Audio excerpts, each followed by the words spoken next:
Hello അസ്സാം വലൈക്കും എല്ലാവർക്കും സിംപ്ലി കേളിയിലോട്ട് സ്വാഗതം. ഇന്ന് നമ്മൾ ചെയ്യാൻ പോകുന്ന ഒരു അടിപൊളി ബ്ലാക്ക് ഫോറസ്റ്റ് കേക്കാണ്. വീട്ടിലുള്ള വളരെ കുറച്ച് ചേരുവകൾ മാത്രം വെച്ചിട്ട് നല്ല സൂപ്പറായിട്ട് ചെയ്യാൻ പറ്റും. പിന്നെ ഇതിന് ബേക്കിംഗ് പൗഡറോ ബേക്കിംഗ് സോഡയോ ക്രീം പോലും വേണ്ട.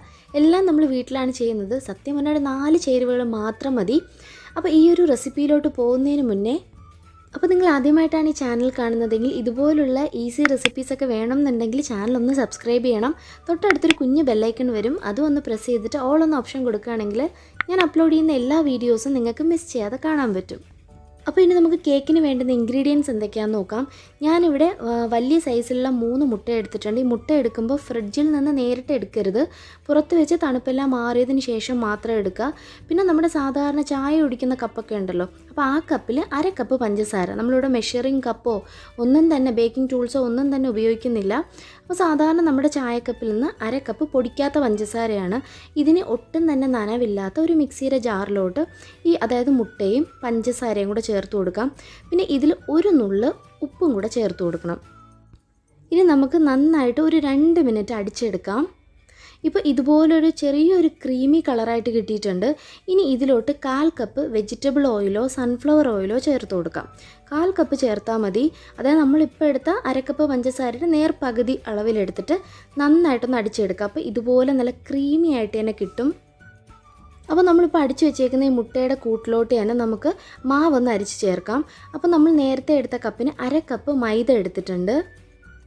ഇനി ഇത് ഒരു പ്രാവശ്യം അരിച്ചെടുത്താൽ മതി. നമ്മൾ സാധാരണ 1-2 പ്രാവശ്യമൊക്കെ അരിക്കാറുണ്ട്. ഇതൊരു പ്രാവശ്യം മാത്രം അരിച്ചെടുത്താൽ മതി. പിന്നെ ബ്ലാക്ക് ഫോറസ്റ്റ് കേക്ക് ആയതുകൊണ്ട് തന്നെ നമുക്ക് കൊക്കോ പൗഡർ ആവശ്യമാണ്. അപ്പോൾ ഒരു 2.5 ടേബിൾ സ്പൂണോളം കൊക്കോ പൗഡറും കൂടെ ഇതുപോലെ ഇപ്പോൾ മാവ് അരിച്ചതുപോലെ തന്നെ ഒന്ന് അരിച്ച് ചേർത്ത് കൊടുക്കാം. അപ്പോൾ ഇനി മാവും മുട്ടയും കൂടെ നമുക്കൊന്ന് യോജിപ്പിച്ചെടുക്കാം. അപ്പോൾ അതിനുവേണ്ടി ഞാനിവിടെ എടുക്കുന്നത് നമ്മൾ നേരത്തെ എടുത്ത ആ സ്പൂണ് തന്നെയാണ്, ടേബിൾ സ്പൂൺ തന്നെയാണ്. ഇനി പതിയെ മാത്രം ഇങ്ങനെ ഒന്ന് ഇളക്കി കൊടുക്കുക, ഒരേ ഡയറക്ഷനിൽ തന്നെ മിക്സ് ചെയ്ത് കൊടുക്കുക. പിന്നെ ഈ സമയം ഒരുപാട് സ്പീഡിൽ മിക്സ് ചെയ്യുകയാണെങ്കിൽ മുട്ടയുടെ പതയൊക്കെ അങ്ങ് പോകും. അപ്പോൾ നമുക്ക് കറക്റ്റായിട്ട് ആ കേക്ക് പൊങ്ങി വരില്ല. ഇനി ഈ ഒരു സ്റ്റേജ് ആകുമ്പോഴത്തേക്കും ഒരു 1/4 ടീസ്പൂൺ വാനില എസൻസ് വേണമെങ്കിൽ മാത്രം ചേർത്ത് കൊടുത്താൽ മതി. ആ ഒരു ഫ്ലേവർ ചേർത്തില്ലെങ്കിലും കുഴപ്പമില്ല, പിന്നെ ചേർക്കുകയാണെങ്കിൽ നല്ലൊരു ടേസ്റ്റ് ആയിരിക്കും കേക്കിന്. പിന്നെ അപ്പോൾ നമുക്കിത് ഈ ഒരു കൺസിസ്റ്റൻസി, അതായത് ഒരുപാട് കട്ടിയിലല്ല, ഈ ഒരു കൺസിസ്റ്റൻസിയിലാണ് ബാറ്റർ കിട്ടുക ലാസ്റ്റ്. ഇനി നമുക്ക് കേക്ക് ബേക്ക് ചെയ്തെടുക്കാം. അപ്പോൾ അതിനുവേണ്ടി ഞാനിവിടെ ചായപാത്രത്തിലാണ് കേക്ക് ബേക്ക് ചെയ്യുന്നത്, ഓവനിലൊന്നും അല്ല.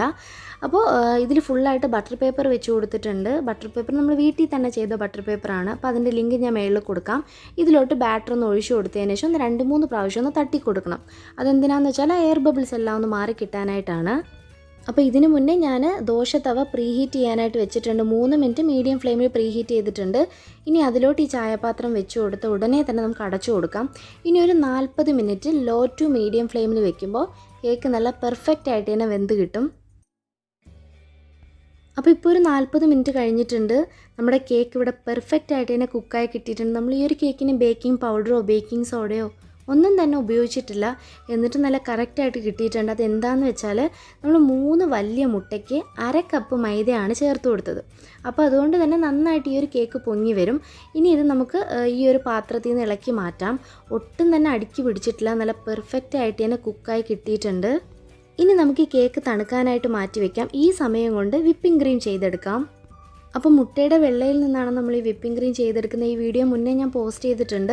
അപ്പോൾ എന്തായാലും നമുക്കൊന്ന് ചെയ്തെടുക്കാം. അതായത് 3 മുട്ടയുടെ വെള്ളയാണ് ഞാനിവിടെ എടുത്തിട്ടുള്ളത്. ഇതിലോട്ട് 1 ടീസ്പൂൺ നാരങ്ങ നീര് ചേർത്ത് കൊടുക്കുക. വിനീഗർ ചേർക്കരുത്, നാരങ്ങ നീര്. ഇനി 1/2 കപ്പ് പൊടിക്കാത്ത പഞ്ചസാരയും കൂടെ ചേർത്ത് കൊടുത്തിട്ട് നന്നായിട്ട് ഇതൊന്ന് യോജിപ്പിച്ചെടുക്കാം.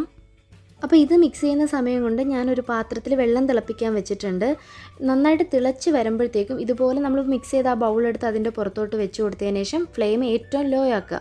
എന്നിട്ട് ഈ ഒരു ചൂട് വന്നിട്ടാണ് ഈ മുട്ട ഒന്ന് വെന്ത് കിട്ടുന്നത്. അപ്പോൾ വെന്തതിന് ശേഷം ഇതുപോലെ നൂൽ പരുവത്തിന് കിട്ടും. ഇതാണ് കറക്റ്റ് പരുവം. അപ്പോൾ അതാവുന്ന വരെ ഒരു 2 മിനിറ്റ് നമ്മളൊന്ന് ഇളക്കി കൊടുക്കുക.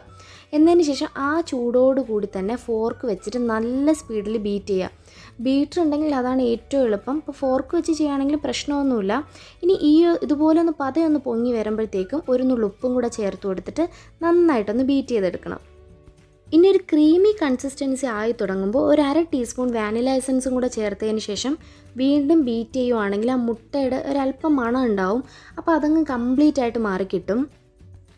അപ്പോൾ ഈ വീഡിയോ ഡീറ്റെയിൽ ആയിട്ട് കാണിക്കാത്തതെന്ന് വെച്ചാൽ ഈ ഒരു ക്രീം ഉണ്ടാക്കുന്ന വീഡിയോ ഞാൻ മുന്നേ പോസ്റ്റ് ചെയ്തിട്ടുണ്ടായിരുന്നു. അപ്പോൾ അതുകൊണ്ടാണ് ഡീറ്റെയിൽ ആയിട്ട് കാണിക്കാത്തത്. അപ്പം ഒരുപാട് ലെങ്ത് ആയി പോവും നമ്മുടെ ഈ വീഡിയോ. അപ്പോൾ ഇത്രയേ ഉള്ളൂ. ഒരു 18-20 മിനിറ്റ് കൊണ്ട് തന്നെ വിപ്പിംഗ് ക്രീം കറക്റ്റായിട്ട് ഫോർക്കിൽ ചെയ്തെടുക്കാൻ പറ്റും. ഇനി ബീറ്റർ ഉണ്ടെങ്കിൽ 8 മിനിറ്റ് കൊണ്ട് തന്നെ നല്ല അടിപൊളിയായിട്ട് കിട്ടും. അപ്പോൾ ഈ വീഡിയോ ഞാൻ മുന്നേ ഡീറ്റെയിൽ ആയിട്ട് ചെയ്തത് കാണാത്തവരുണ്ടെങ്കിൽ ഞാൻ മേളിൽ ലിങ്ക് കൊടുക്കാം. അതൊന്ന് പ്രസ് ചെയ്താൽ വീഡിയോ കാണാൻ പറ്റും.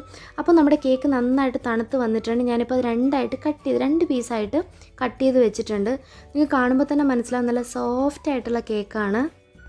അപ്പോൾ ഈ 2 ലെയർ അല്ലാതെ ഞാനൊരു ചെറിയൊരു ലെയറും കൂടെ കട്ട് ചെയ്തെടുത്തിട്ടുണ്ട്. അതെന്തിനാന്ന് വെച്ചാൽ നമ്മുടെ കേക്ക് ജസ്റ്റ് ഒന്ന് ഡെക്കറേറ്റ് ചെയ്യാൻ വേണ്ടിയിട്ടാണ്. കാരണം വേറെ ഒന്നും നമ്മൾ എടുക്കുന്നില്ല ഡെക്കറേറ്റ് ചെയ്യാനായിട്ട്, വളരെ സിമ്പിളായിട്ട് ചെയ്യുകയാണ്.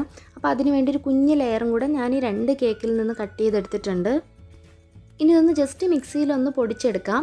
ഇനി ഈ 2 കേക്ക് നന്നായിട്ട് തണുത്തിട്ടുണ്ട്. ഇനി ഇതിലോട് ചേർത്ത് കൊടുക്കുന്ന 1/4 കപ്പ് പഞ്ചസാരയും 1/2 കപ്പ് വെള്ളവും കൂടെ ചേർത്ത് നന്നായിട്ട് തിളപ്പിച്ച് തണുപ്പിച്ചെടുത്തിരിക്കുന്ന ഷുഗർ സിറപ്പാണ്. അത് നല്ലതുപോലെ കംപ്ലീറ്റ് ആയിട്ട് ഈ 2 ലെയറിലും ഒഴിച്ചു കൊടുക്കുക. നന്നായിട്ട് ഒഴിച്ചു കൊടുക്കണം. ഇച്ചിരി കൂടിപ്പോയെന്നൊന്നും വിചാരിക്കരുത്. ആ കംപ്ലീറ്റ് ആയിട്ട് നമ്മൾ ഉണ്ടാക്കിയെടുത്ത ഷുഗർ സിറപ്പ് ഫുള്ളായിട്ട് ഒഴിച്ചു കൊടുക്കുക. എങ്കിലേ നല്ല സോഫ്റ്റായിട്ട് നമുക്ക് കിട്ടുള്ളൂ. പിന്നെ നമ്മൾ സാധാരണ ഈ ഒരു പൈപ്പിംഗ് ബാഗ് എന്ന് വെച്ചാൽ വീട്ടിൽ ചെയ്തൊരു പൈപ്പിംഗ് ബാഗാണ്. അപ്പോൾ ഇതിൻ്റെ വീഡിയോ വേണമെന്നുണ്ടെങ്കിൽ പറഞ്ഞാൽ ഞാൻ എൻ്റെ വീഡിയോ ചെയ്യാം. നമ്മുടെ വീട്ടിൽ സാധാരണ കവറൊക്കെ ഉണ്ടല്ലോ, അത് വെച്ചിട്ട് വളരെ പെട്ടെന്ന്, ഞാൻ ഓൾറെഡി ഒരു പൈപ്പിംഗ് ബാഗിൻ്റെ വീഡിയോ ഇട്ടിട്ടുണ്ടായിരുന്നു. അതിനേക്കാളും നല്ല സിമ്പിളായിട്ട് പുറത്തുനിന്ന് വാങ്ങുന്ന രീതിയിൽ, കാണാൻ അതേ രീതിയിൽ തന്നെ ഉള്ളൊരു പൈപ്പിംഗ് ബാഗാണ്. അപ്പോൾ ഇതിൻ്റെ വീഡിയോ വേണമെങ്കിൽ ഒന്ന് പറഞ്ഞാൽ മതി കേട്ടോ. ഇനി നമുക്ക് ഇതിൻ്റെ ജസ്റ്റ് അതിൻ്റെ ടിപ്പ് മാത്രം കട്ട് ചെയ്ത്, അതായത് ഞാനിവിടെ നോസിലോ ഒന്നും ഉപയോഗിക്കുന്നില്ല. ജസ്റ്റ് ഈ ഒരു പൈപ്പിംഗ് ബാഗ് വെച്ചിട്ടാണ് നമ്മൾ ഫുള്ളായിട്ട് ഡെക്കറേറ്റ് ചെയ്ത് കൊടുക്കുന്നത്. അപ്പോൾ ഇപ്പോൾ നമ്മൾ ക്രീം വെച്ച് കൊടുക്കുന്നതെന്ന് വെച്ചാൽ അതിൻ്റെ സെൻറ്ററിൽ നടുക്ക് വരുന്ന ഒരു ക്രീം ലെയറാണ്. അപ്പോൾ അത് ഒരുപാട് ക്രീം തേച്ച് കൊടുക്കാതിരിക്കുന്നതാണ് ഏറ്റവും നല്ലത്. കാരണം അപ്പോൾ കഴിക്കുമ്പോൾ നമുക്ക് കേക്കിനേക്കാൾ ക്രീം ആയിരിക്കും എടുത്ത് നിൽക്കുന്നത്. അപ്പോൾ സെൻറ്ററിൽ നമ്മൾ വെച്ച് കൊടുക്കുന്ന ക്രീം ഒരല്പം കുറച്ച് വയ്ക്കുക. പിന്നെ മേളിലും സൈഡിൽ കംപ്ലീറ്റ് കവർ ചെയ്ത് കൊടുക്കുന്ന ഫുൾ ക്രീം വെച്ചിട്ട് കവർ ചെയ്യുമ്പോൾ കാണാൻ നല്ല ഭംഗിയായിരിക്കും, കഴിക്കാൻ നല്ല ടേസ്റ്റ് ആയിരിക്കും. അപ്പോൾ നേരത്തെ പറഞ്ഞതുപോലെ ബേക്കിംഗ് ടൂൾസോ അല്ലെങ്കിൽ ഡെക്കറേഷൻ ടൂൾസോ ഒന്നും ഉപയോഗിക്കുന്നില്ല.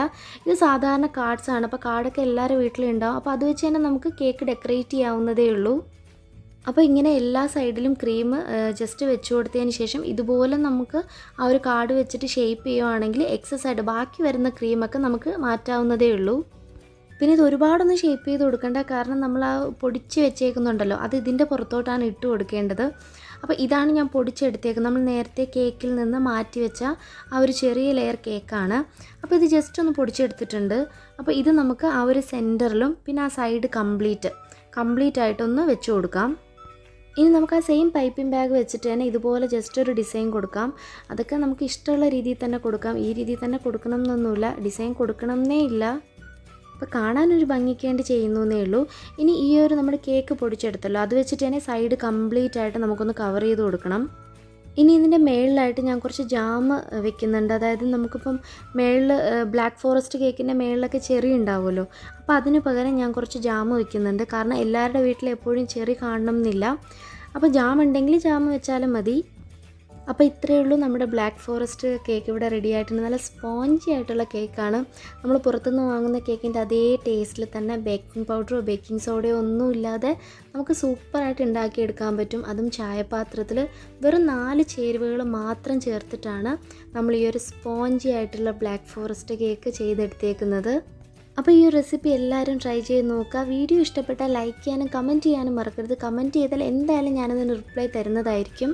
അപ്പോൾ ഇതിനു മുന്നേ നമ്മൾ 3 ഇൻഗ്രീഡിയൻസ് മാത്രം വെച്ചിട്ട് ഒരു അടിപൊളി വൈറ്റ് ഫോറസ്റ്റ് കേക്കിൻ്റെ വീഡിയോയും ചെയ്തിട്ടുണ്ടായിരുന്നു. അപ്പോൾ അത് കാണാത്തവരുണ്ടെങ്കിൽ ഞാൻ മേളിൽ ലിങ്ക് കൊടുക്കാം. അതൊന്ന് പ്രസ് ചെയ്താൽ ആ വീഡിയോ കാണാൻ പറ്റും. അപ്പോൾ എന്തായാലും വീഡിയോ മിസ് ചെയ്യാതെ എല്ലാവരും കാണുക. Stay at home, stay healthy. Thanks for watching. See you in another video. അസ്സലാമു അലൈക്കും. Assalamualaikum. Assalamualaikum.